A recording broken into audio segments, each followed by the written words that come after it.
গতকাল রাত 9টার পর আমি আর স্পন্দনের বাবা হাঁটতে বের হয়েছি। তো হাঁটতে হাঁটতে সে মসজিদের কাছে যখন চলে আসছি তখন ওর আব্বু বলে চলো ভাবির বাসায় যাই। ভাবি মানে তাহমিনা আফরোজ। তো ভাবির বাসায় চলে আসলাম হুট করেই, তখন বাজে রাত 10:30। আর ভাবি আমাদেরকে দেখে তো নাস্তা তো খাওয়ালোই, আবার ঝটপট রুকসানাকে বললো খাবার তুলো টেবিলে।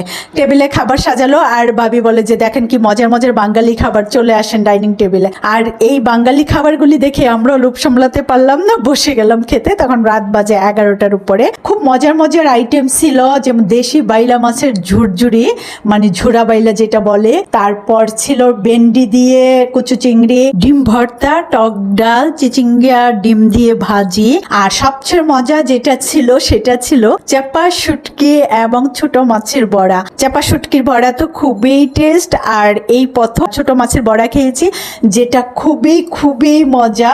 আর একই মনে হয় বলে ভাগ্য, একই বলে কিসমত।